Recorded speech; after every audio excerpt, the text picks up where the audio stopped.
What time is it? Okay.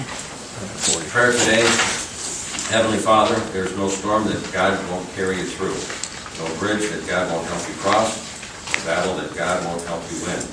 Trust God and never give up. Amen. Amen. Amen. A motion for April 11th meeting minutes. I'll make the motion. Second. Yes. Yes. Aye. Morning, Adrian. Good morning. Okay, today's financials include a supplemental increase from emergency services in their payroll accounts to cover the raises given and to true up to year end. And there's a cash transfer from the general fund to community development for their first quarter 2023 payroll funding reimbursement. Among the encumbrances are a contract PO from Aging to Junction Auto Sales Incorporated for a 2023 GMC Sierra 1500 four-wheel drive double cab pickup truck replacement vehicle for their maintenance and chore and home safety workers, replacing a 2007 Ford van that they traded in for $4,000.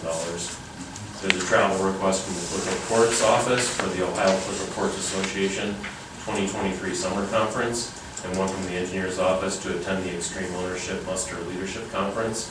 And then there's a then and now from Water Resources to the Geauga County ADP Board for their portion of the Tyler Technologies annual support licensing of the New World Systems financial program and utility permit management system.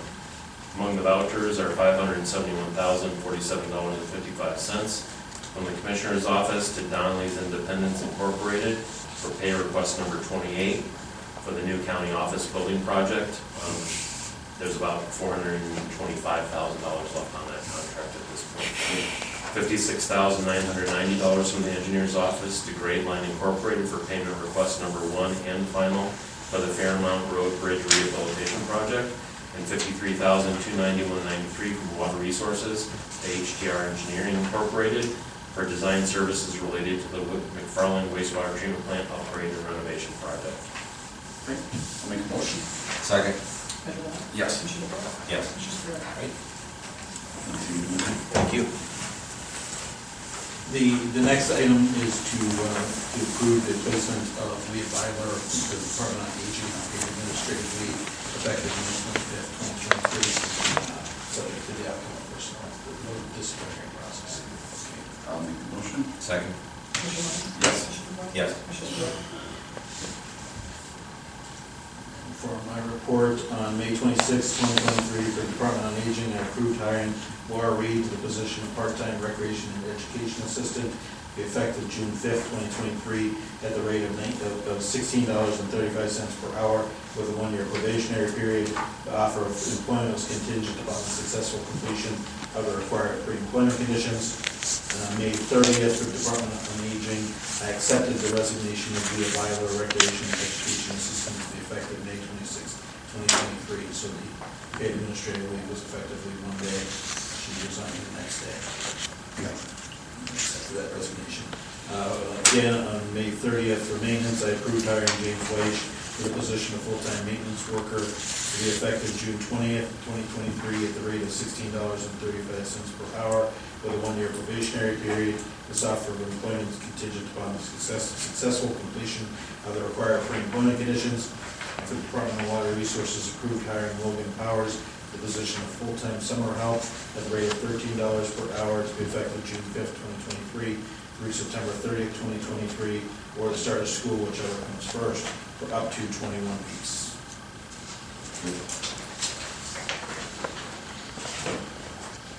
Okay. ADP board.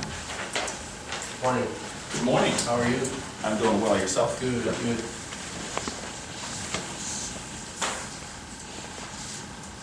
Well, Christine has informed me that the contract we sent over is not an original, so you cannot sign it today, but we're asking that you at least approve the signature of the contract once the actual contract does arrive signed. All right. Okay. I reviewed this, I think last week when you said it, and these are just the different parts of the contract being listed for each exhibit, right? And correct. Yeah. Okay. And that's pretty typical dealing with Tyler on that. That is correct. Okay. Okay. Very good. All right. We have a motion. I'll make the motion. Second the motion? Commissioner Lyon? Yes. Commissioner DeBoer? Yes. Commissioner Spillier? Aye. And then we'll get the original. Once I get the original Okay. signature, then I will get with Rollins, get it signed. Okay. Yeah, we'll try to get that to you as Okay. soon as we can. Great. Thank you. Thanks, Alan. Okay. Good morning. How are you? Great. Thank you for your time. We're just asking the board approve and authorize the president of the board to execute the FAA assurances for our grant. Normally, these would be part of the grant offer. FAA moved it up a little bit on us, so Okay, this is for the parallel taxiway? for the parallel taxiway, the design project. Okay. Very good. Very good. Okay, I'll make the motion. Second? Commissioner Lyon? Yes. Commissioner DeBoer? Yes. Commissioner Spillier? Thank you. Great, thank you. Bye-bye now. Thanks for coming in. Have a good day. Okay. Good morning. Good morning. Shane? This morning, item number 7, the engineer's office requesting board approve and execute universe contract with Ronier Paving Incorporated for the asphalt resurfacing of Washington Street, County Highway 606, section C through E in Auburn and Bainbridge Township in the amount of $1,312,655. And where would that would go from where, 44? all That's the way? from 306 to just past Bainbridge Road. Okay. Very good, I'll make the motion. Second? Commissioner Lyon? Yes. Commissioner DeBoer? Yes. Commissioner Spillier? Aye. Thank you. And complement to that, the engineer's office is requesting the board approve and execute the unit price contract with Cargill Companies Incorporated for the asphalt resurfacing of sections A and B of Washington Street in Bainbridge Township in the amount of $843,449.11. And that one goes from the county line to 306. So 2 separate projects that will all be new. Two different companies. Yep. Okay, so moved. Second? Commissioner Lyon? Yes. Commissioner DeBoer? Yes. I have a question on that. Where Bainbridge Road comes in the 422 Old Washington Street. Yep. Will that be reconfigured, that intersection? Not as part of this project. We have a planned project for a realignment of Bainbridge Road and Washington Street. It's still in the preliminary stages, but it's something that we're working towards, improving the alignment of that intersection. But that was being done with some safety dollars, Mhm. correct? Now, that didn't come through NOACA, right? That was with ODOT? That's correct. That's Yeah. an ODOT safety project. Okay. The HSIP program. Yeah. So what are we waiting for to do that? Is it, or is it just a? It's time. Time, I mean, okay. it's a multi-year Gotcha. development and implementation project, so So it might happen this year? it will not happen this year. Okay. It might happen next year or 2025, Mhm. but depending on the timing of the consultant work that will prepare the plans, as well as the ODOT approvals for that intersection. Great.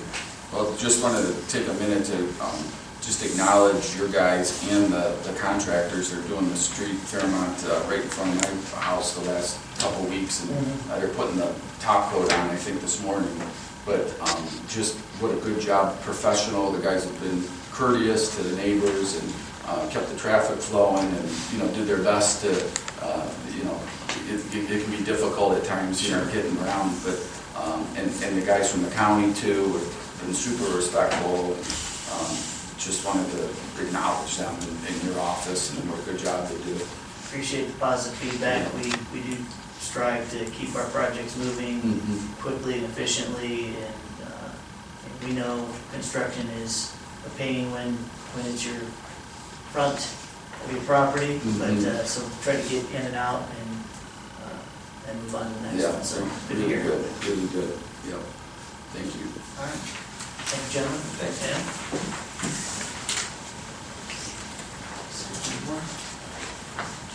Good morning. Jessica? Morning.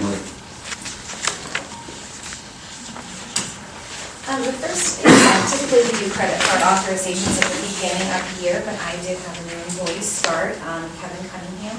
So we needed to get him onto our county credit cards that we use for daily use, including BP, Centera, Hardware, Giant Eagle, PNC, Marks. In the maintenance capacity, he'll typically be using a truck, which will pick up a lot of volume for the senior centers at times. Okay. All right, I'll make that motion. Second. Commissioner Lund? Yes. Yes. And also, in that motion, we removed my previous maintenance coordinator, Ed, from all of our credit card accounts. Yes. Okay. And then, sad to see her go, but happy she's retiring. Amber Weinhardt, she's currently our senior centers coordinator, our recreation and education coordinator at the Middlefield Senior Center. She started off at the Chagrin Falls Park Senior Center. She's retiring. Her last day is June 5th, so we hate to see her go, but we're so happy she gets to hang up her hat and enjoy Absolutely. life. She's done some wonderful trips with our seniors. Just really been very creative and just a wonderful force in Middlefield, and she's done an excellent job training the young lady who is taking her place, Hannah Hines. She's wonderful, and the seniors have taken a wonderful liking to her as well. How long's Amber been with you? Over 10 years. 10 years. Over 10 years. Yeah. So it's been wonderful to have her, and we wish her the best, and hope she travels and has a great time during her retirement. Absolutely. Yeah. That's great. Thank you. I'll make that motion. Second. Commissioner Lund? Yes. Commissioner Boyle? Yes. Commissioner White? Thank you. That's great.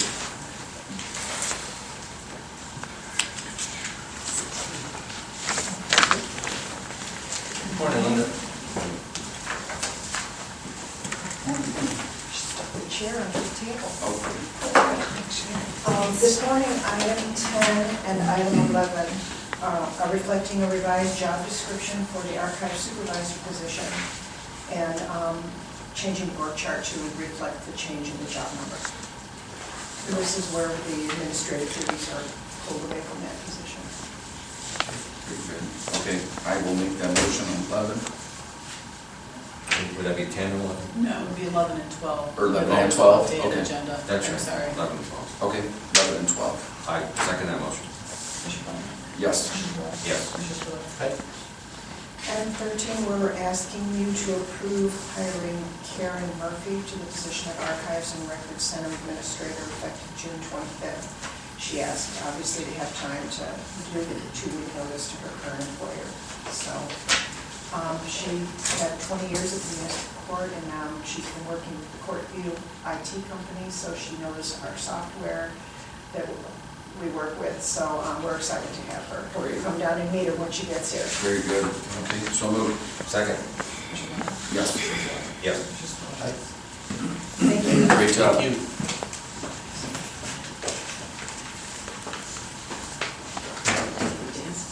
No.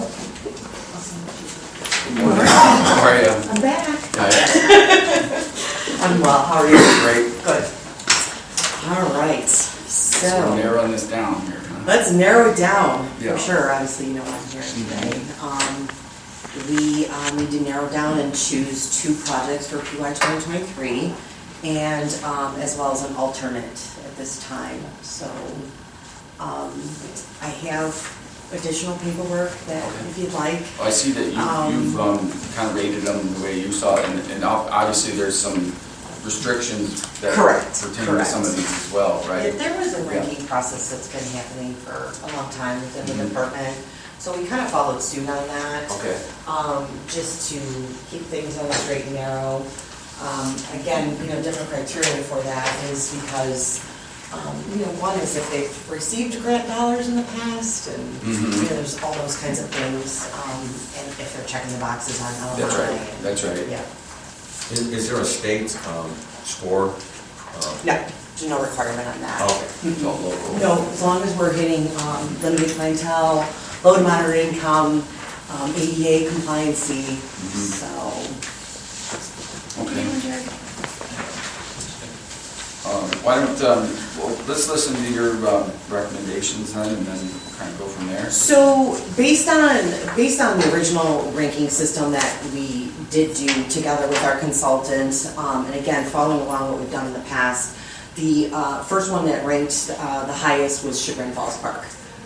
And again, they are a roof replacement. They have applied in the past, have not had CDBG dollars in a very long time, if at all.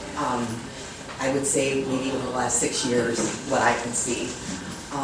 So it's a big job. They also had a tie-in with their parking lot. We were recommending actually just based on dollars, just to do the roof repair, replacement. Second one would have ranked at Cardinal Local Schools. And they came in, they have ADA compliant work that needs to be done, and that's actually concrete. Those are walkways around the high school that they applied for. Okay. So then, again, we have admin in there and our fair housing components, and then our alternate project would have been chosen to be Chardon Township. They requested ADA pavement work over at one of their parks, and they would have ranked as an alternate. And then, really, from that point on, we went into Women's Safe, Maple Leaf Community, and then Camp New Dakota. And those, have been pretty active over the last few years, Women's Safe. Correct. Women's Safe, Maple Leaf Community, not the last grant cycle, but the one prior to, which would have been 19. Mm-hmm. And then we just finished up for 21 Campo New Dakota. Okay. Mhm. Well, I kind of tend to lean towards your recommendation on this. The one question I had though was the alternate. How does that work? So if one falls out of... So again, this is going to go then from your recommendations, it's going to go to the state, and then we apply at the state, and if we, for some reason, which I highly doubt, very rarely does it happen, they could say, hey, we didn't hit the box, to check the boxes on, and then the alternate then would go into play. Okay.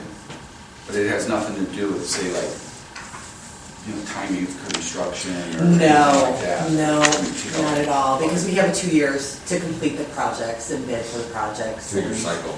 Yes, yes. Last week, we had a pretty lengthy discussion with this, as far as, with the Chardon Township project. She had brought some pictures and layout of the map for handicap accessibility around their lake and their park. Oh, yeah. Kind of made sense, and I know that with the local government funds right now, that all these townships continue to lose those funding dollars. I definitely, thought that was a really good opportunity. The other one that we talked about was the Maple Leaf Community residents, and that was for roofing projects, and they had 3 roofing projects that were, the preliminary numbers that came in on those roofs were pretty high, probably close to about $50,000 a piece. However, I learned was just basically a baseline of how it could be, but they have the potential to do, they've got, I believe the conversation was over 15 or 20 homes. They're currently at 25 homes within the county, so, but And there's much work that needs to be done. And, their director is, of course, here today representing herself, and, the needs are great. So we can spread that out as long as it stays within the scope of the work.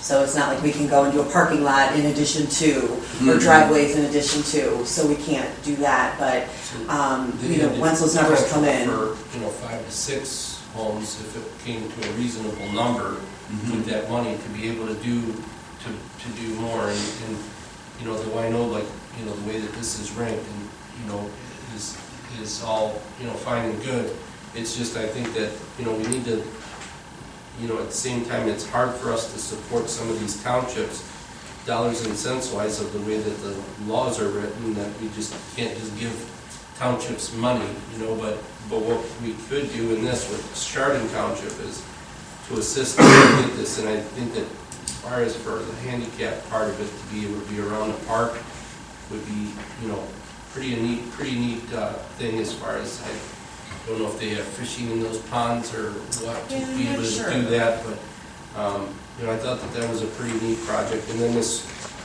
with the Maple Leaf one, because of the amount of people that they do serve, I thought that was a pretty good project too, and the potential that if they did,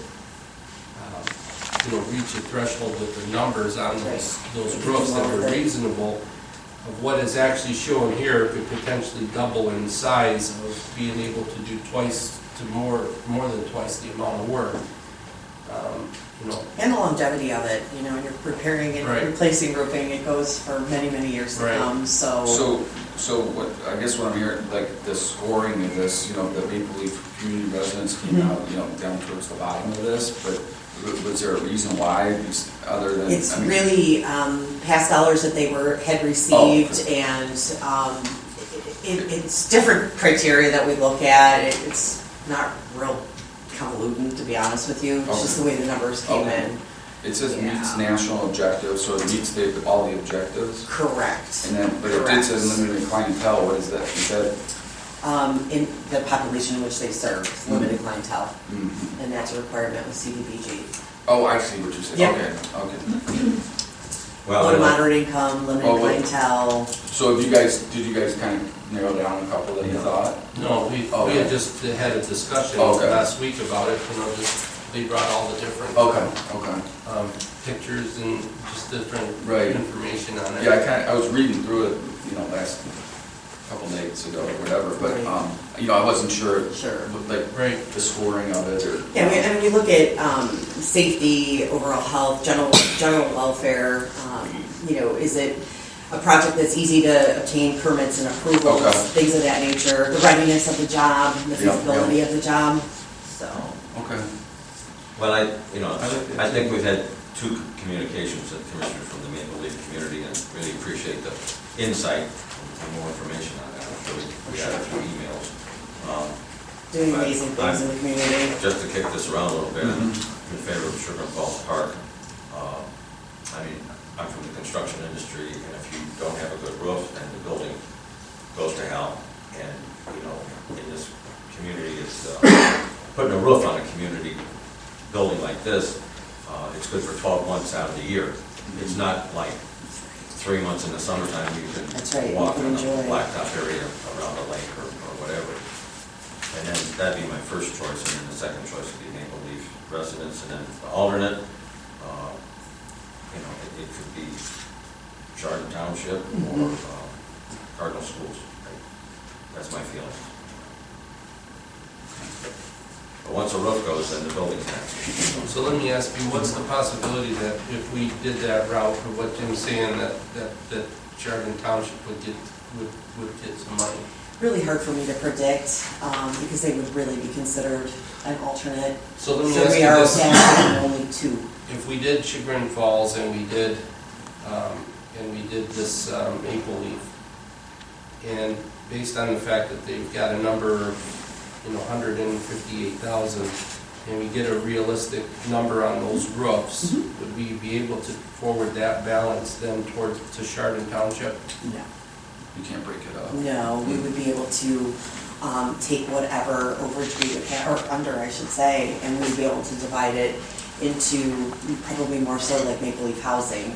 So we did that this year with Women's Safe Mhm. and Camp Homey Dakota. Right. We were able to take those funds a little less out of their pocket and divide those. We'll be bringing that to you probably next week. That finally got approved through the state, so. But again, it is two projects and a third for an alternate in the event that they would choose. I think that's something we could take to the state, though, and because they changed the rules this year on how they do this, you kind of go back to the state and say, hey, look, we have this funding, we can't use it within these two projects, it's extra. We would like to look at doing our alternative and try to get their approval on. You would think so. I mean, that makes most sense, Because, common I sense. think that they'd be more willing to listen to that this year, since this is the first year they've changed the rules to down to say you can only do two. Right. So they might be willing to listen to that.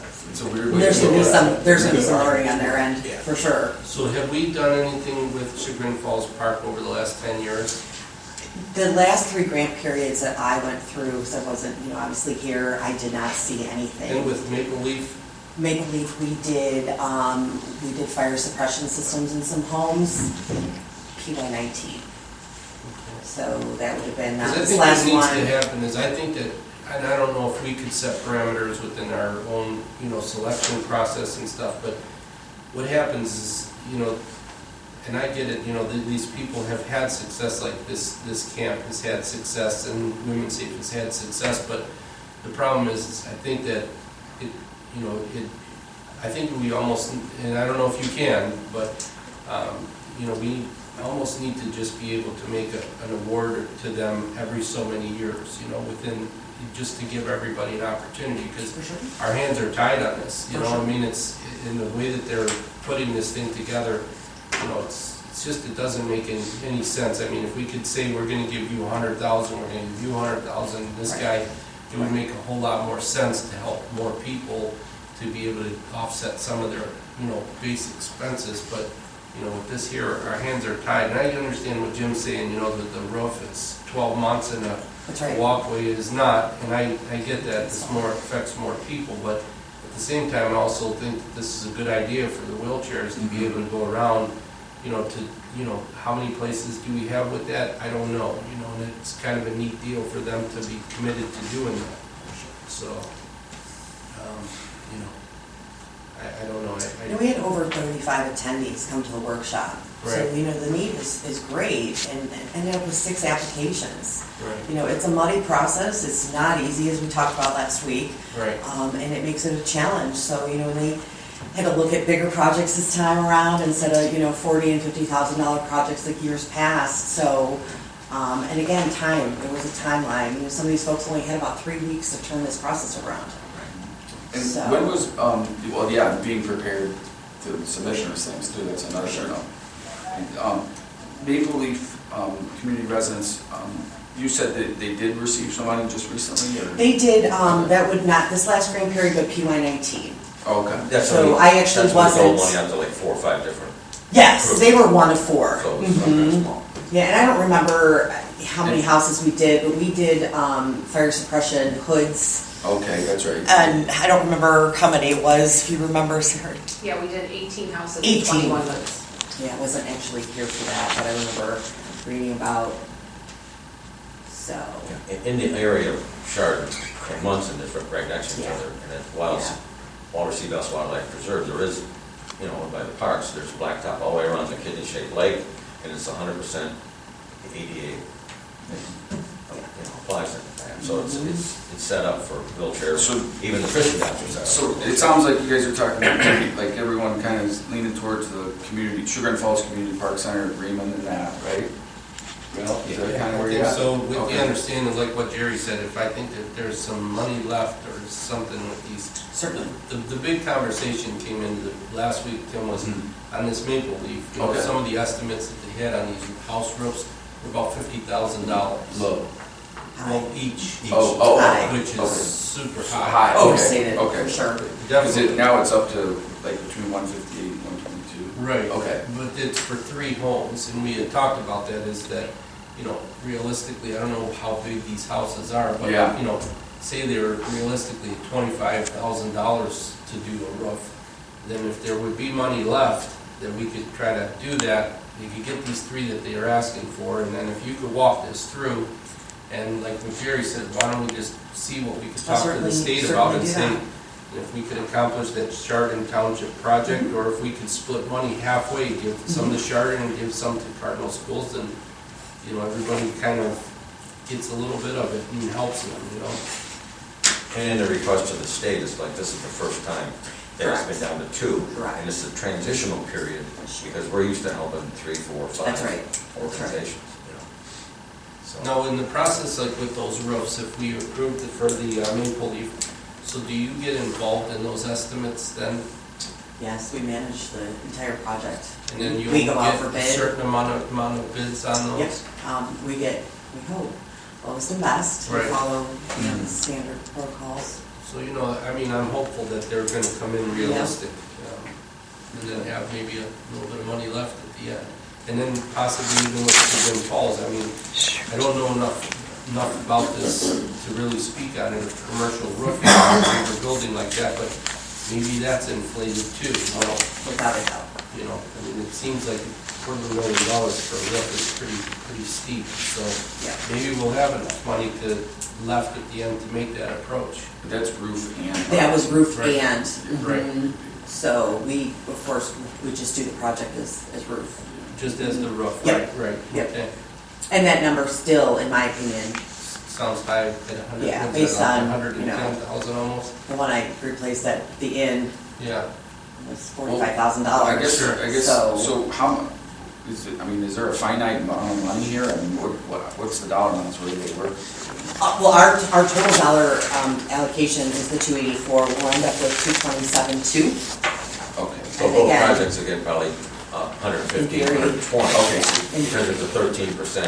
Again, it's padded, Cushion. for sure, For for sure. things that go up or. You know, roofing will most supply likely chains or go out for whatever. bid until spring of '24. Okay. So, you know, we won't have an answer from the state until September, towards the end of September. So do I hear you did, so it's Chagrin Falls Community Center, Maple Leaf Residence, and then the fallback Chardon? Yeah, like say the Chardon and the In Cardinal, hopes we that- can figure that out and then just kind of regroup and then see what numbers come in at. And if it makes sense then to approach the state on this and say, listen, you know, we worked hard to do this and we would like to support these other ones. I can't see how they'll say no, because we've accomplished the goal of meeting their requirements, right? We have, again, they're most likely gonna only allow us to do the two. And we will discuss it with them. We have a really nice relationship with our new person. She's been Did they give you an amazing explanation to for us. the change as far as going to? You know, nothing real publicly was explained. I think that is a little less work for them, to be honest. Leave it up to the. Doing 4 projects, and they local tiered it communities too. To decide. Yeah, they tiered it, because we are under a $300,000 threshold, therefore we are only allowed 2. And then some of the other counties were over 300, they might be allowed 4 or 5. Unfortunately, these are state projects that we run for them, so Yeah. we can't have to follow their rules. And this goes kind of to, Commissioner Spiller, you mentioned before about, you know, if the state would just say, instead of trying to run these programs through us, we're gonna give Yeah, all the give us counties X an number additional dollars. 0.5% of the sales For sure. tax or 1% of sales Yeah. tax, and you can run the And just for- programs. And yeah. eliminate a lot of I the totally overhead agree. that occurs in Columbus, and we could run the program the way that's best for the county, not Yeah. the way they wanna do all 88 Yeah. counties as one. It's just, it sounds like, to me, it sounds like they just want less paperwork to deal with or something. For sure. That's certainly what it seems like. It's Yes. auditing, it's the whole process. I mean, for us too, I mean, we manage 4 projects, now we'll manage 2. Yeah, because So, you do the same amount of Regardless. administration for a little You bet. project versus a big project. you bet. And you They drop it up into 10 instead of 100. Right. For sure. And I think part of the problem with this process is that the reason why the numbers are so high is because of people that help design it or put a bid on it, they can't bid the job. So all That's the right. local guys And it's prevailing can't bid wages. the job. We talked a lot about that If last they're week. doing For sure. a job scope on it. So they had to go, you know, outside of Northeast Ohio That's right. to get it done because the local guys. Other people from other Right, counties then I that can bid on it. have no idea and, right. Okay. One offer of the Macaulay residence is that you bid it, you would do houses and windows, and then they would include alternates for those additional roofs and windows, to meet the needs of those ones. So, and then depending on how the bids came in and how, whether you would add those alternates. Whether that's 4 or 5 or 6 Correct. units. Because they've done that, you did that with camp. Are you comfortable with that? Yeah, that's fine. So a motion on Chagrin Falls Community Center, Maple Leaf Community Residence, and then our alternate will be Chardon Township or Cardinal? Yeah. We have to be definitive. Do we have to pick Yeah, one? that'll be- Okay, Chardon. Chardon Township. Yeah, Okay. it's an alternate. Okay, I second that motion. Commissioner Lennon? yes. Commissioner DeWort? Yes. Right. Appreciate Yeah. the thought process and the interest, I really do, so thank you. I guess then, the next on the list is, these are just housekeeping things coinciding with CDBG. The Department of Development, Community and Economic is requesting the board to sign the CDBG and Home Program Anti-Displacement and Relocation Assistance Resolution for the Community Development Block Grant, CDBG, Small Cities PY 2023 Allocation Program. So moved. Second. Commissioner Lennon? Yes. Commissioner DeWort? Yes. Right.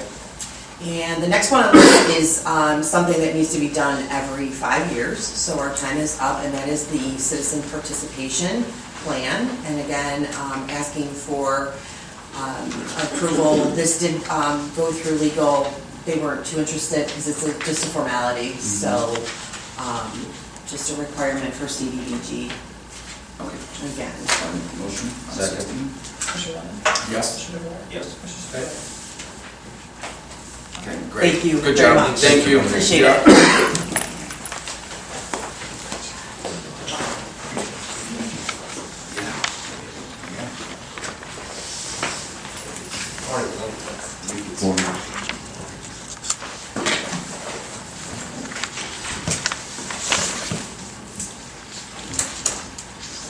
Morning.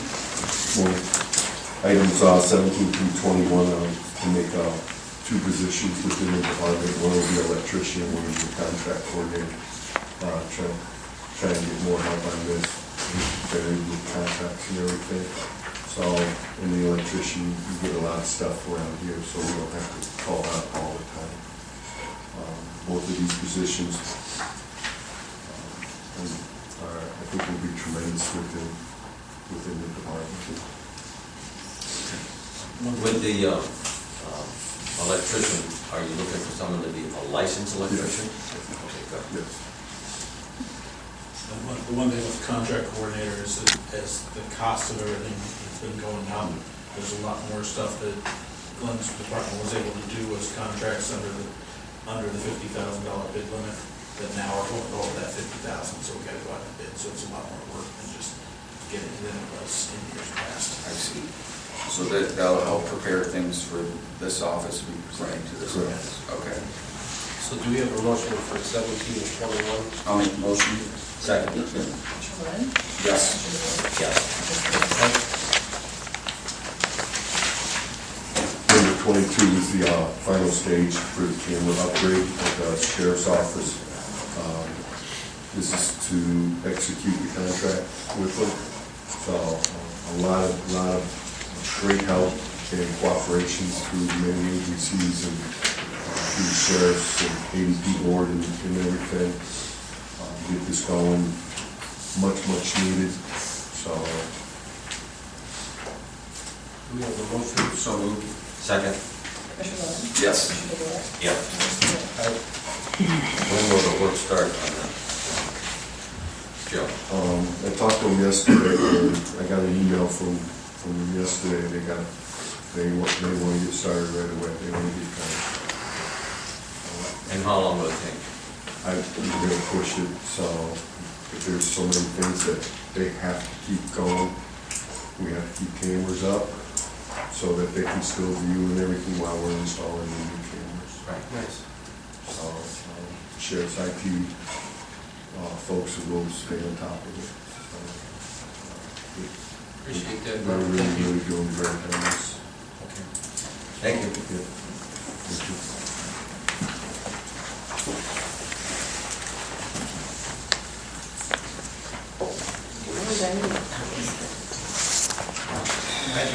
Hey there, how are you guys? Good. 23 is just an extend of leave. She's been on medical leave for a couple weeks, and the surgery was a little more extensive, so they wanted to extend it another week. So she hasn't come back in the 3rd. I just need to extend it through that next pay. Okay, so moved. Second. Yes. Yes. The management board just, now we're just on a discussion, we want to give you guys an update, but you know where we're at on the lake trend thing. I guess we'll start with this little handout. We've been working on a rebranding logo. There's a grant that we can apply for that can actually help us rebrand and get all our buses looking the exact same, so that doesn't have different buses, different logos, different things on it. So we've been trying to work together and get some stuff. This is option number 1. I don't know that we're quite there yet, but I Maybe a think it's, maple leaf on it somewhere? well, It's an interpretation of a maple leaf. it's an interpretation. There's a picture. I think we're not quite there on the interpretation. The idea was to kind of incorporate the green colors that we're using. Right now we have green and blue. The idea was to lean more towards green because Lake Trans is blue, so there's a distinction between our two agencies, and we both don't do the blue logos, and then we really get totally confused with who we are. So the idea and the thought process was to go with the countryside and the greens and the Amish. The concept here was the patchwork quilts that the Amish use in the roadsides and put them into what they call a maple leaf, but I'm not sure this is a maple leaf. And kind of likes it, doesn't make me leave, I'm gonna say I'm not in touch with this leaf. Well, But the idea was to kind of incorporate the greens and things. So we're trying to get you guys an idea, what do you think of the green colors versus all blues? Because right now we do have blue and green, so we're gonna lean more toward the greens.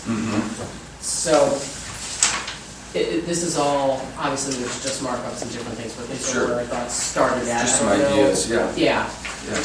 The last page has what the bus might look like. One of the things that I think is important to mention is the veins in the leaf are actually a roadmap of Chardon.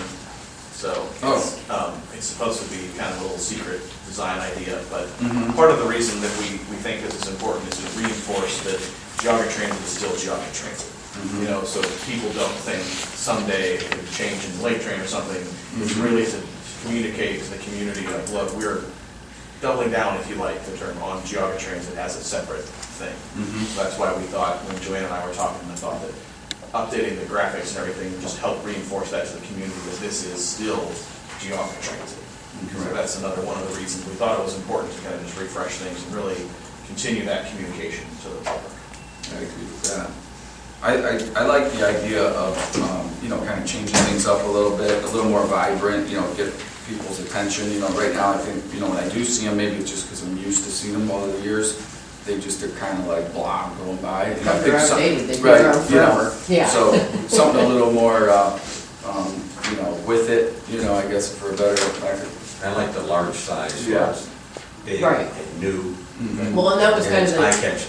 Right, that's what we thought was kind of cool, you know, do something big, I'm not sure Yeah. it's really a maple leaf there, Yeah. but I think that it's really branded, you really see that it says Geauga Transit. The leaf is big, but the Geauga Transit's pretty big on the side, and like, you're not thinking, who is this? Like, you know that it's us, because if you see some of the other buses that are around, when I'm looking to try to figure out who they are, you have to really look, they're writing this small, we're thinking something decent size that says Geauga Transit. And the last thing we wanted was for you to see a bus that you like, no one told us it changed. Now, what does the back end of the bus look like? Probably similar to the side, we would probably still have a large leaf idea, but we have to be careful because that's one of the prime spaces for advertising. Yeah, we So do you a have lot, we to- do a lot of advertising back there, which we get a lot of revenue on, so I don't want to lose too much revenue space. Right, sure. We want the revenue still coming in, but we want to obviously put on there, but we use, a lot of times we do thing in the back and across the windows and things, so we're gonna have to look at both sides to Would it, make would sure we can it advertise. lean towards like something in Geauga County for advertising? Like instead of another community college, Kent State would be on the back, you know, if they ever participated in buying advertisement. Well, the advertisement is put out, and we can at this point go to whoever, because we used to do a lot of UH, we've done, like Geauga Drug, but we have done, Lakeland College, which obviously is not here, but they're. But it's open to anybody that wants to We do open it. it to anybody, is whoever's gonna pay us, so, I mean, people, anybody in Geauga County. So if somebody gives you $1 million naming rights, They put that up there.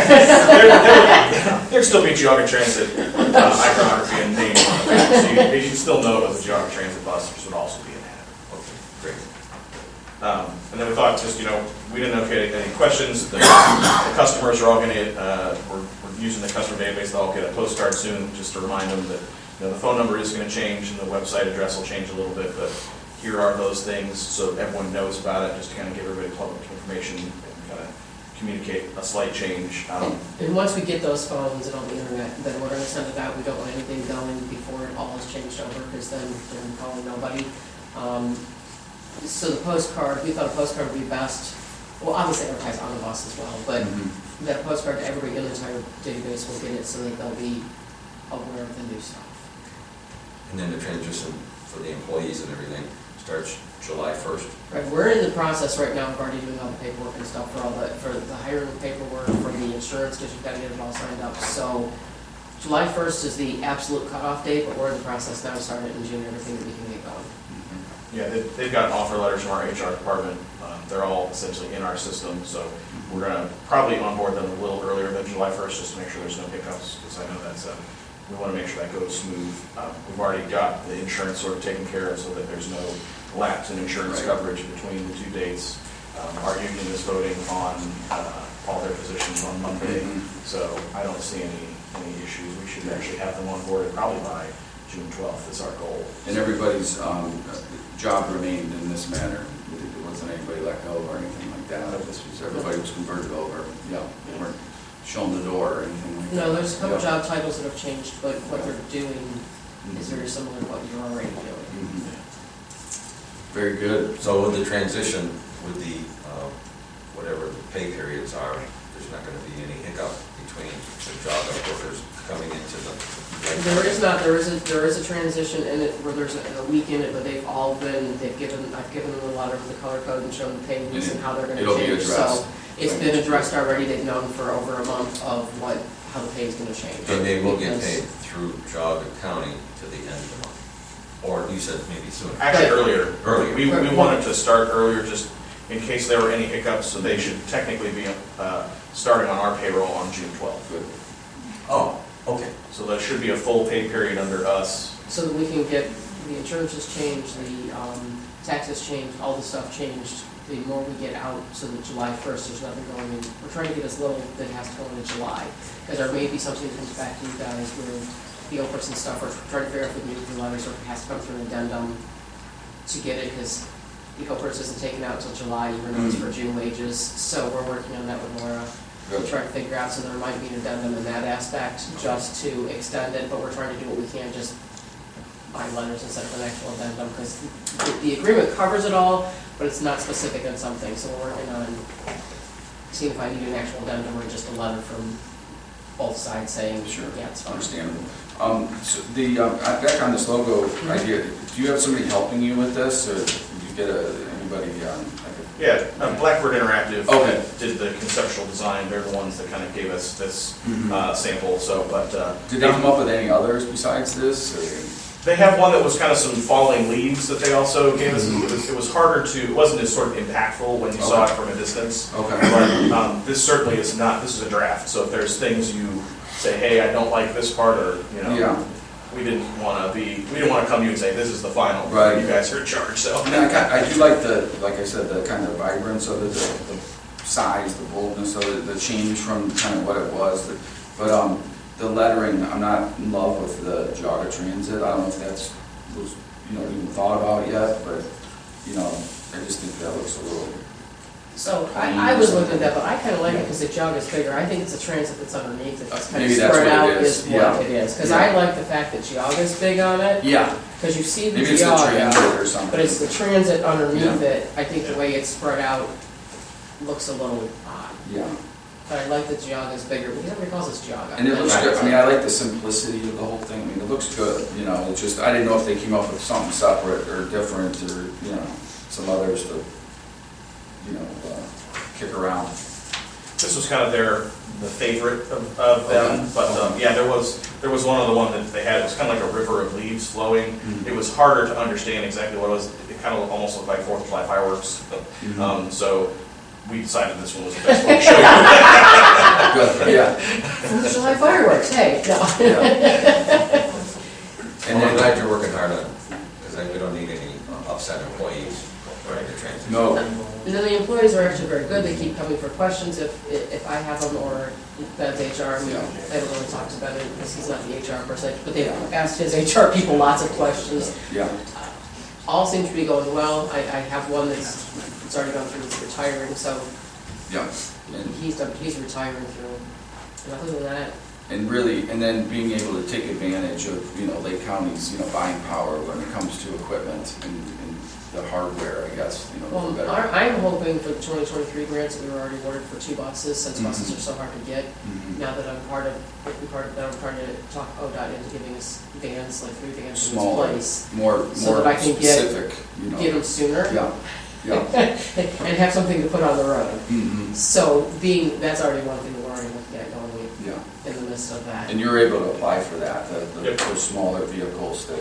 Yeah, we have a procurement schedule for August for those, which will include, we'll be able to kind of have a menu of vehicles you want to buy when we have funding for them. So we should be able to get them pretty quick, hopefully, Yeah. too. Bus lead times right now are ridiculous. It's like 18 months to get a bus, and that's from when you order it, let alone the procurement process. Mhm. So it can be Better than it was 3 years ago. That's true.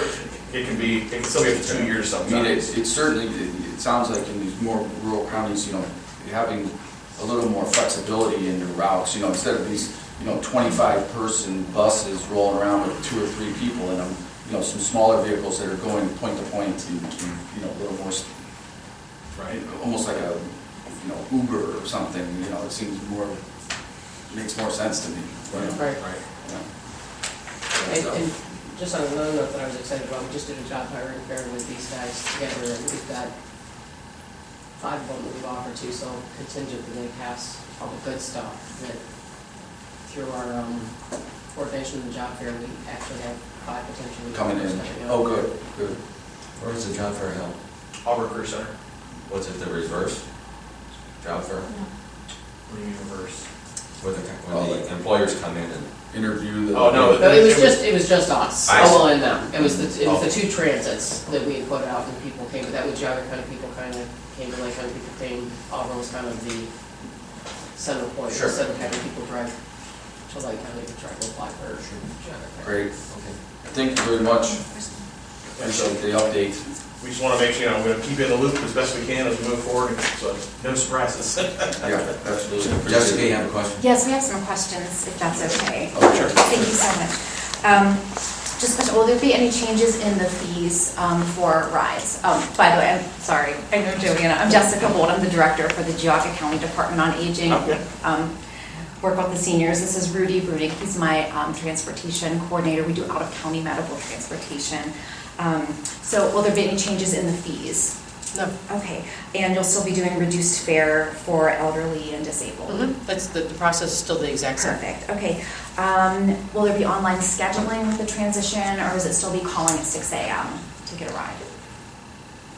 There is both. There's online right now, but with your groups, the families have to call each individual, so when you guys call for a group of them, it's different. There will be online again. Our website is going to be going through some changes, as we have to change it over, but there will be back to the online. Okay. But as for your group, the adult daycare group, each person can Yes, we sign call up. So that's individually the, for them, right, yes. so that's the difference there.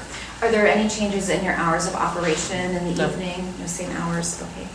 And with the merge, with the Lake County transition, are you going into a Lake County point, and will Lake County meet anywhere so someone could potentially continue a journey into Lake County? Yes, we meet at Tri-Point. And long-term, there may be better cross-county travel, but it's going to take some time to kind of get things organized. But that is one of the, hopefully the long-term goals, is for people to be able to go both directions. Okay, and as far as ride accessibility, is there the option to bring drivers from Lake County into Geauga County to help cover rides to create more accessibility for the county? Yeah, I mean, if we've talked about if there are major shortages for one or the other, we'd be able to kind of backfill each other. We're hoping with, you know, we just did a joint hiring event that Joanna mentioned, that we broadcast to a larger radius and got quite a few drivers, so we're hoping we can fill. So we can float, they can float between both? If needed, but we're hoping to have the positions filled so we don't have to do that, because it's always better to have them kind of specialized. And lastly, as far as the chain of command, who's the general oversight now for the Geauga County Transit? So, Geauga County Transit will be a department of Lake Tran, so I'm the CEO of Lake Tran, and they'll report to our board. But obviously, it's through a contract with the commissioners. So if the commissioners are ever dissatisfied with something going on, they can hold us accountable. And it's not like we won't show back up and, you know, give you updates and stuff. It's not going to kind of disappear into the smoke or anything. Okay, well, thank you very much. But as local stuff, I was still going to be the local director of the Geauga Transit, so I will still be here, the local one, but I will be going towards I better think versus. for all intents and purposes, front-facing in Geauga County, you'll notice no difference. Correct, for the clientele, the idea is to notice nothing except for the phone numbers and things change. Thank you. Great, thanks very much for coming in today. No problem. Appreciate it. Thank you. Thanks for having I us. was at the captain's game last night. It took a bunch of 11 and 12-year-olds. Okay. And I saw the Lake Train advertising. Oh, yeah. Yeah, really thank you guys. Yeah, thank you. No problem. Thanks for coming in. Thanks.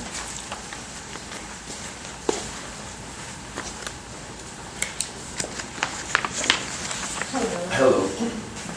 I've been working diligently to get food trucks out here. Yeah, Finally got to- I know. This is something we've been talking about before this place even It's been a existed. process. Yeah. So item number 25 is to request you to approve and execute the agreement with Hunger Squad to provide their parking lot service with the catering food truck for the sale of food and beverages to the public at our Angelica County offices building here located at Vancouver Drive. Fantastic.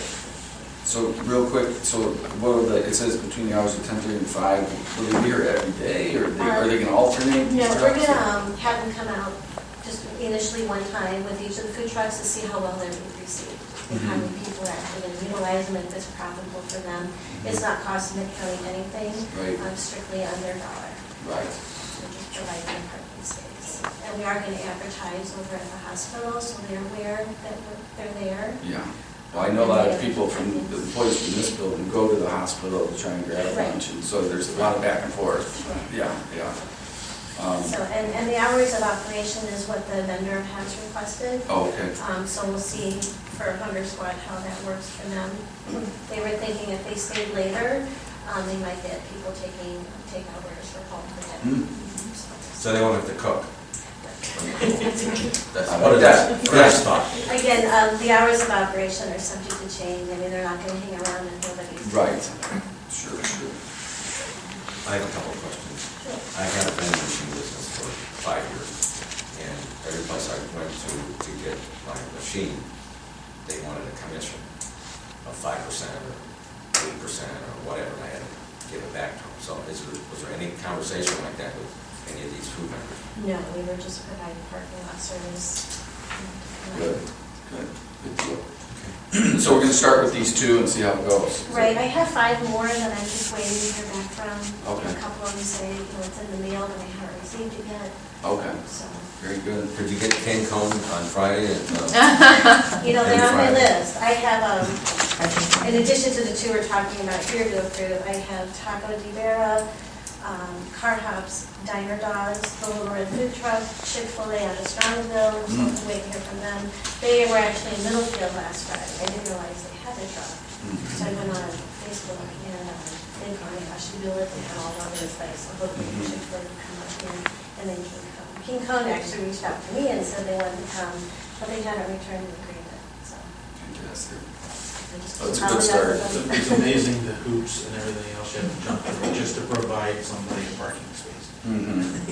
Just removing junk money from all liability, that's what we're doing. True, That's all. And then have each vendor get their certificates from our health department. Well, that's, Well, following it's a all must. of They gotta do their that, procedures, yeah. yes, they need to, they're compliant. And eventually, I think it leads into the bigger picture, when we originally contemplated building this, and talking to UH and, that third component of this location, eventually someday that, there's other needs in this area. I mean, you've got, potentially hundreds, if not thousands of employees between the hospital and here and the surrounding buildings, providing, places to eat, potentially other commercial businesses being located nearby, and then, even the potential, with the hospital expanding their services, some type of extended stay hotel, that's even been discussed, so there's, we're meeting with, again, I actually just got a call from the head of development for UH, and they'd like to sit down again and, kind of lay out the map and talk about the properties they own, the properties that the county has, and look at what potential ideas are there. And this will give us some data too to go forward with some, if we're looking at a restaurant or something. And you show, look, we get food trucks here and there's lines every day. That's right. If they would look at it, restaurant, they don't want to look at it. Usually the market will solve itself, right, Yep. And I think it's statistics from the food trucks, I'm sure they wouldn't mind sharing, we have X number of sales. Yeah, that's very good. Well, I appreciate you working on that. And if it becomes popular, we can do more than once a week, whatever the trucks are doing. Yeah, absolutely. Okay, So very good. that's item 25. So you need a motion for that, for 26 and 25. or 25? Okay, I'll make a motion. Second. Yes. Yes. And number 26 is the same agreement for the bus stop, Joseph Hammer's food truck. Okay. So, They did them together, so. They did the other Oh, yeah, one? yep. All right. great. Appreciate Hopefully I'll it. see you soon after this. Thank you. Yep. The next item deals with the issues that the commissioners, the department has with ADP. Back in August of last year, the ADP department had, our ADP board had passed a motion to seek legal action possibly against the commissioners with regards to the key card system and with water resources in this building. We went through mediation that didn't get anywhere. Went through that process. As a result of ADP board passing that motion, this board had sought legal advice. We initially had sought to get the outside counsel appointed through the court system.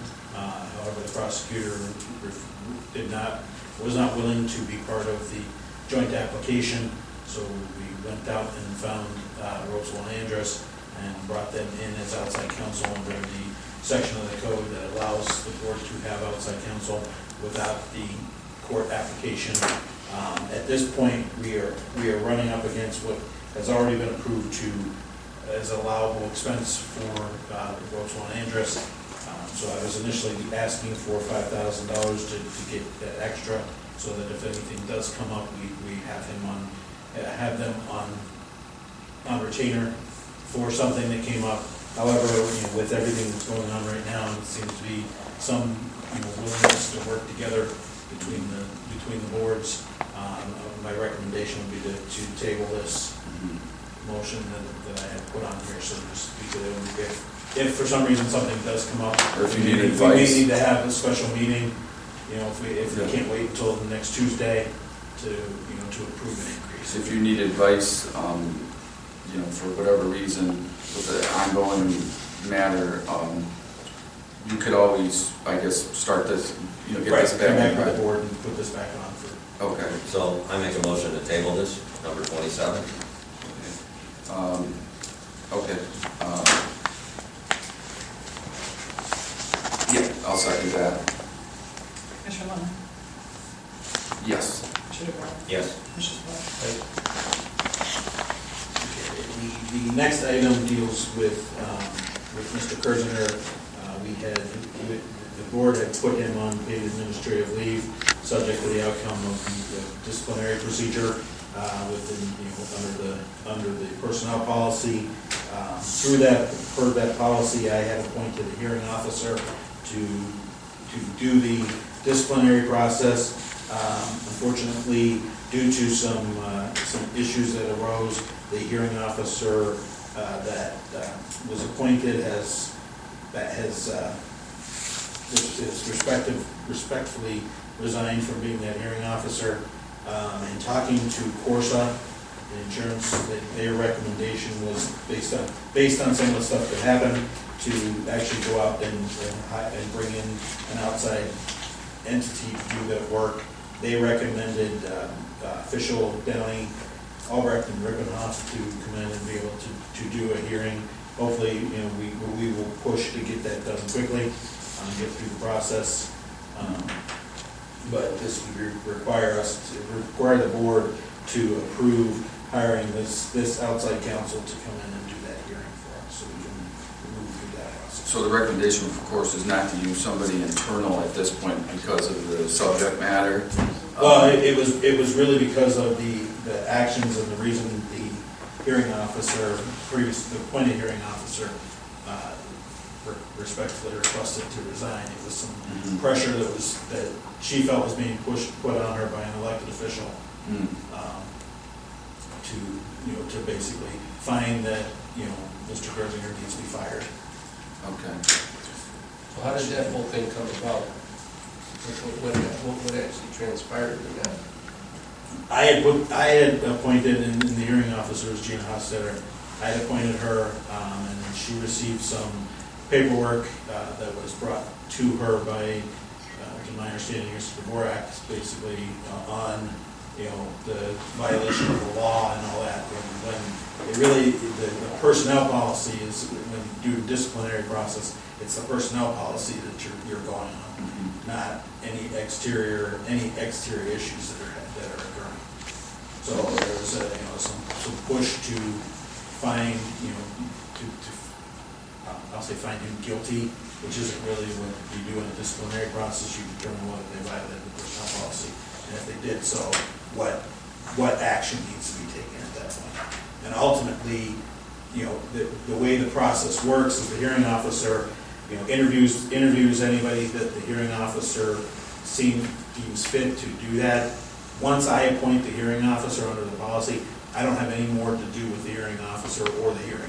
That is all done outside with the hearing officer. The hearing officer kind of has free range to ask any questions, to seek any information they wish to have, and then they hold a hearing in front of the hearing officer. The employee has the right to waive that hearing, and then the hearing officer makes their opinion, their decision, for lack of a better term, and then they bring that information to the board. We have executive session where the hearing officer goes over what they found and makes their recommendation. The board actually is the ultimate decision maker on that. The board doesn't have to take what the hearing officer said. The board can listen to what the hearing officer says, that we think this rises to a higher disciplinary possibility, or that we think that you're going a little overboard as the hearing officer, and maybe it's less. That is ultimately the decision of the three of you. And then you officially, you come out of the executive session, and you make the official announcement as to what their decision is. Yeah, I mean, we're not the jury or the judge here, right? I mean, on this matter, as far as, whether he was, because technically he still hasn't been charged with anything, correct? Correct. And he hasn't been found guilty of any crime or anything, correct? So, but this is the internal process, or the following along with the county's policies to see if, anything is, what issues he's done or admitted to, correct? Correct. Under the RFI's code, a classified employee has a legal right to their job, and so you have the due process to determine whether if you want to remove them from their job or demote them, or even give time off. You have to go through this process to determine what that is, and then the board makes that decision based off of the information that's provided there. Okay, but go ahead. So basically, just so I understand this, so basically and I've heard, I would say upwards to 50 or more of these over the last 11 years. So, the common practice is we basically never influence anybody that's involved in the hearing. And that's handling the hearing, we pretty much have allow them to conduct that investigation, and then it's brought to us. That's correct. And in this case, that didn't happen. That is correct. So that now, in order to kind of avoid that, of having an employee being the one doing the hearing, that's what we're looking to have the outside counsel to do that. That is the process we like I said, even in my case as the county administrator, when I appoint the hearing officer, that's the end that I have to do with it. Correct. Partly because, part of the reason for that is that the reason why I'm out of the picture is if something happens in that hearing, the employee has the ability to file a grievance. Well, the grievance comes to me. So if I'm involved in the hearing, I can't hear a grievance over something that happened in that hearing. Right. So just, I don't know publicly, but potentially this individual could file a grievance at this point. Potentially, yes. I'm concerned too, because if there's influence like this, that there, he hasn't been officially charged with anything, correct? Not to my knowledge. And I think that it's a slippery slope to be making accusations, and allegations that we don't really have anything to substantiate that there's, been any crime or proof of anything, correct? Correct, and to my understanding, if that does occur, he may have a legal action against the county.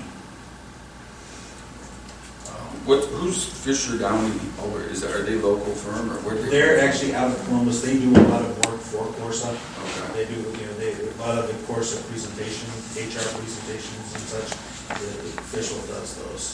Okay. And was it their recommendation due to the circumstances to go, Corsa's recommendation to get this Fisher Downey, or was it because of the matter of what it pertains to? No, initially in talking to Corsa, their recommendation was to go through our normal disciplinary process. Okay. But once the hearing officer, backed out, and going back to Corsa and talking to them, that's when they said, well, recommendation now would be, because you've had that, to not put another employee in that position, so to go out to and get somebody from the outside to come in and do the hearing. Okay. Okay. Well,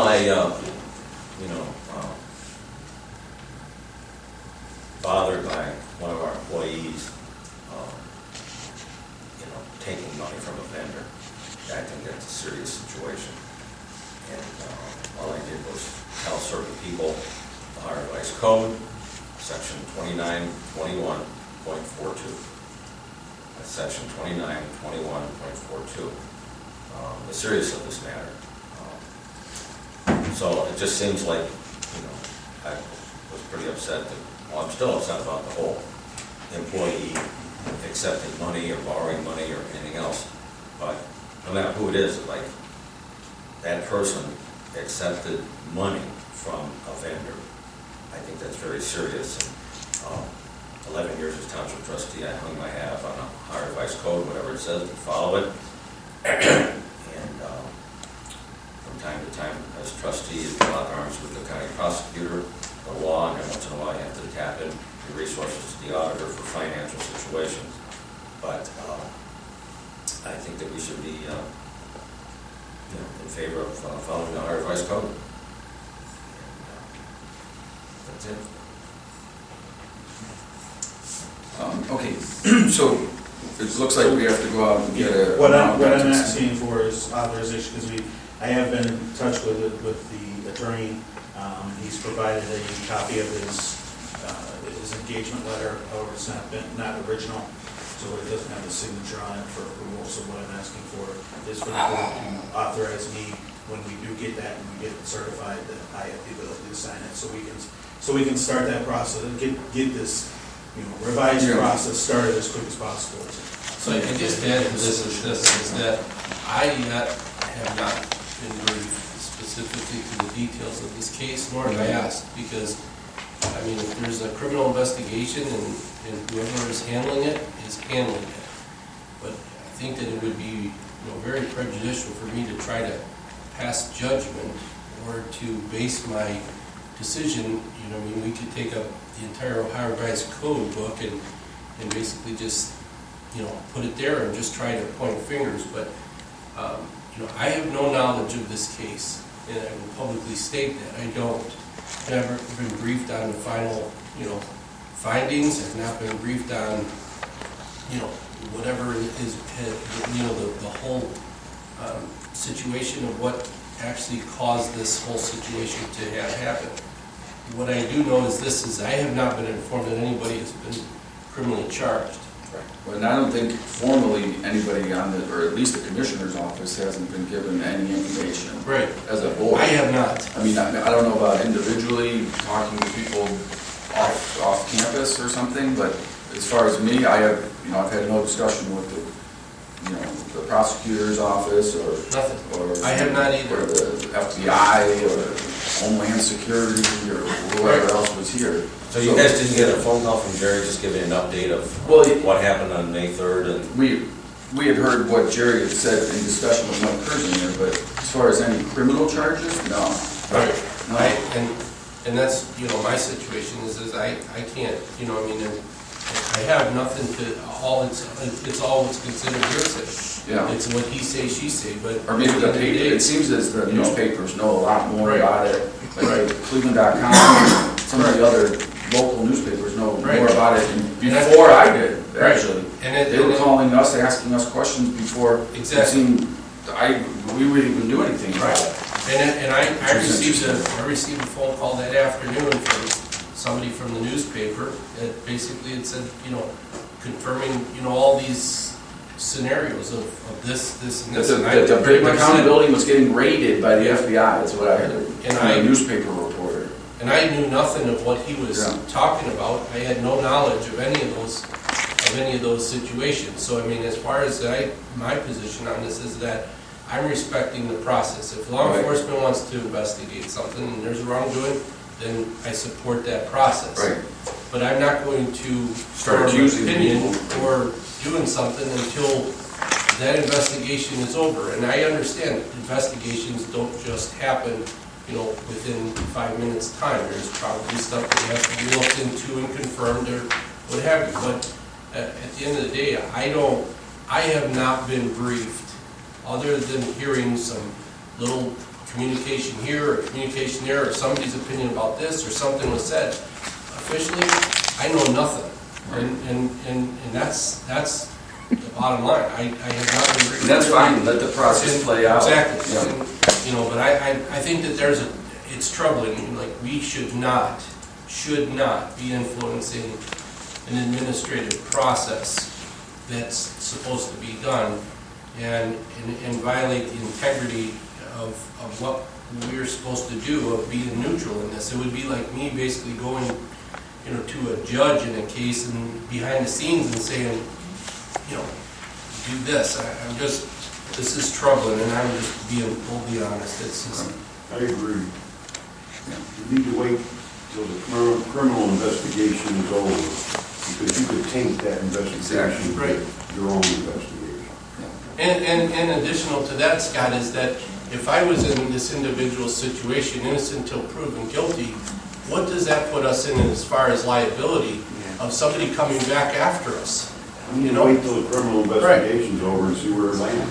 Right. Then you can do your own. Yeah. I have never asked you a question about this, correct? I haven't explored any of those options because I'm respecting the process. That's what it comes down to, is I respect the process of the law enforcement procedures of what goes into taking place in the investigation. And I trust that process. Once you have determination, at that point, I'm sure that we'll be briefed on it, Well, and they're not gonna give you that information as they go along until they know it's a fact. Right. So you gotta let it play out. Right. Well, I appreciate that. Thank you. Well, so we do have some business to take care of here. On the recommendation, of course, it looks like we need to put some dollars in place, not to exceed $20,000. So I will make a motion for the Commissioner's Office to approve this engagement letter. And Jerry, I guess when you get the original, you can have the authority to sign that letter on our behalf with official Downey Albrecht and Rippenhoff LLP. Second motion. Commissioner Martin? Yes. Yes. Commissioner Spillier?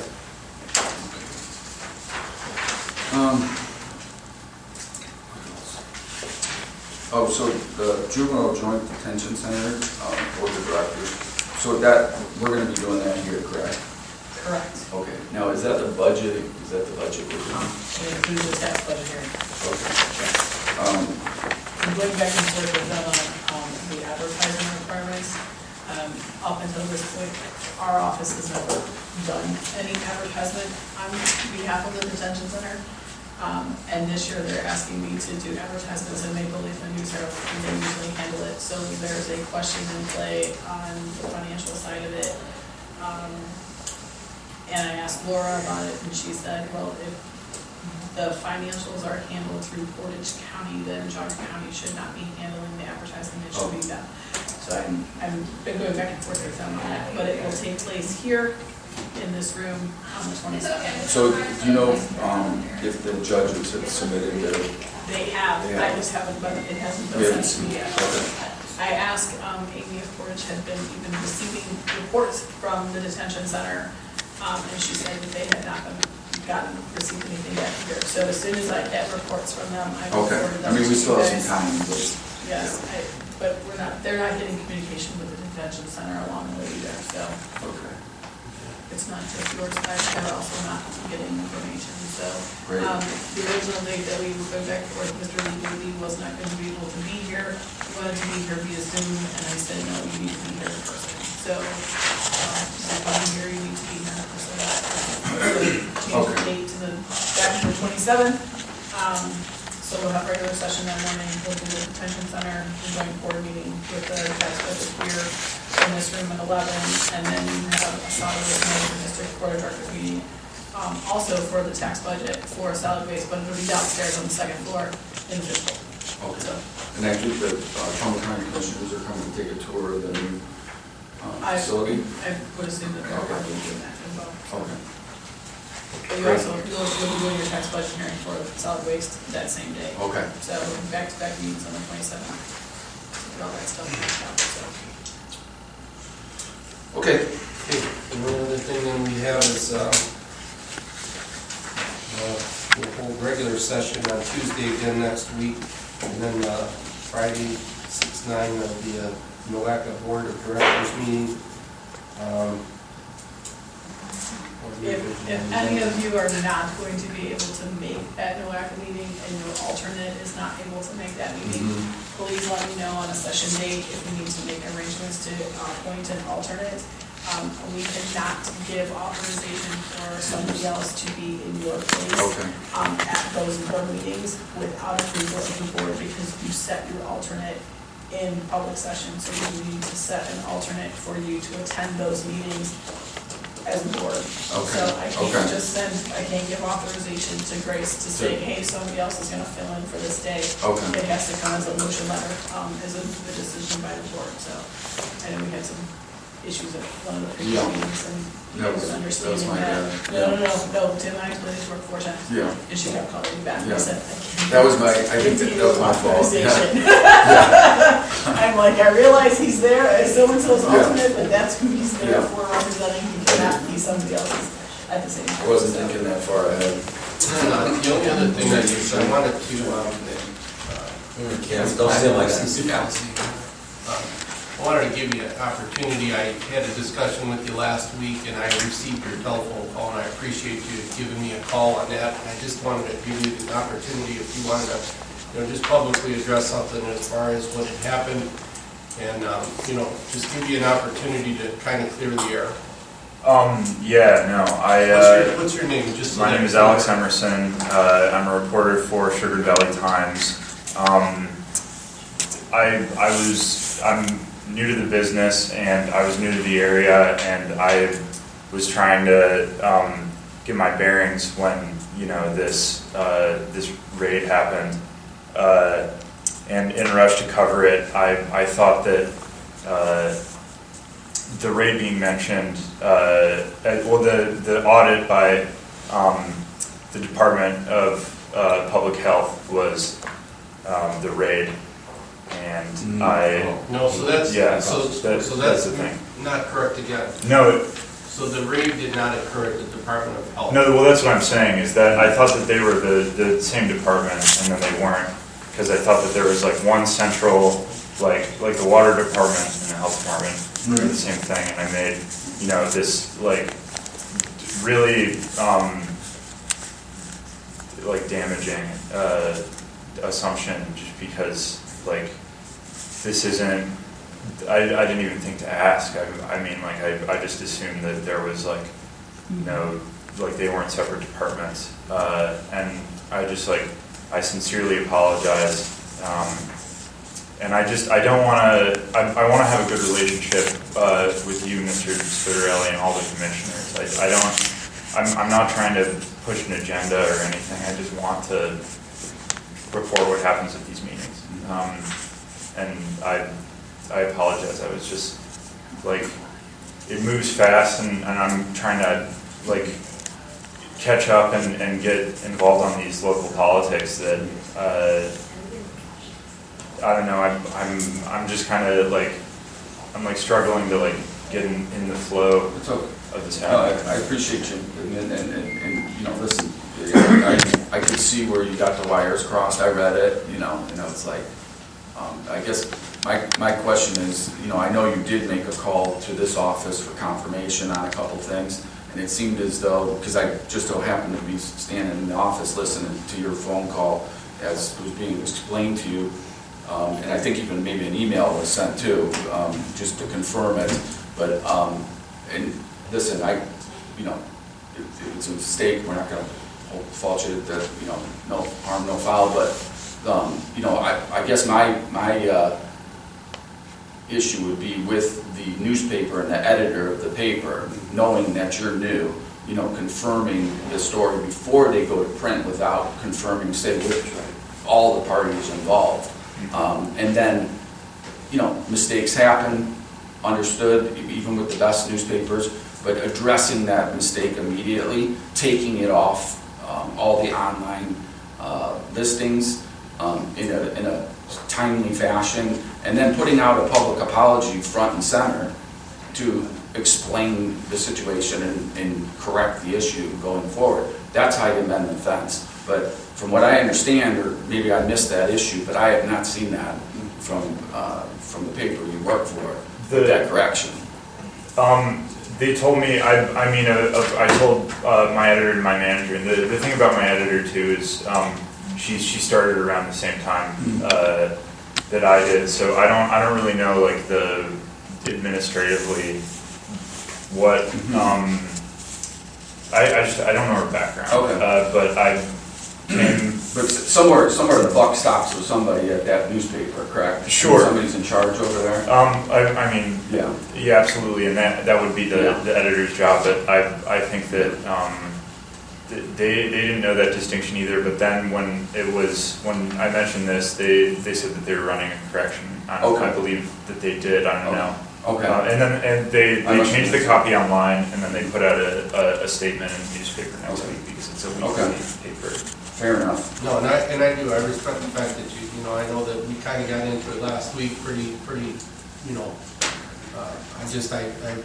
I just can't tolerate some of that stuff, I completely understand, I really don't want you to think that I'm like out to get Geogga. I just really like want to report what you guys say. Right, and then when you called me, I totally respect the fact that, you took accountability, that's all we ask, is just accept accountability. If it's wrong, let's fix it and move on, but I just wanted to give you an opportunity, to just kind of clear the air too, so that, this is behind us, and let's move forward. Because that's all we get it. And, there's people that, put stuff out there all the time that's false, and, and it's just, it is what it is, but I just wanted to take the time to thank you for the response, and, it means a lot that you were at least, man enough to stand up and do what's right. Thank you. Appreciate that. Sure. All good. I accept your apology. All good. Yeah, all good. So, other than that, anybody else, if there was anything? Ma'am? Gail Rusi, League of Women Voters. I did not hear the name of the Lake Train person, but he said he was Chief Executive Officer. So was that Ben Patel? Yes, correct. Okay, great, thank you. And then my second question is, based on what Sheriff Hildenbrand said, is there a thought to postpone the hearing, the disciplinary hearing, until after the criminal investigation is over?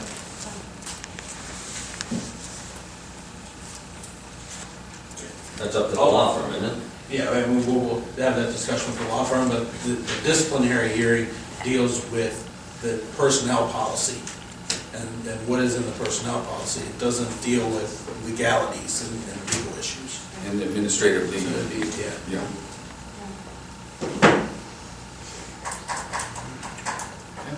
Motion to adjourn? Well, I got one more thing. Yep.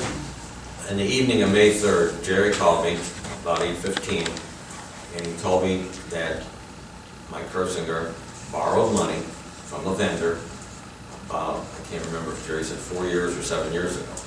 And so I don't know how you got that information, Jerry. And if you communicated with Mike Kersinger, maybe you interfered with the policies and procedures manual leading up to an investigation, internal investigation. I don't know. So I just wanted to share that with everybody.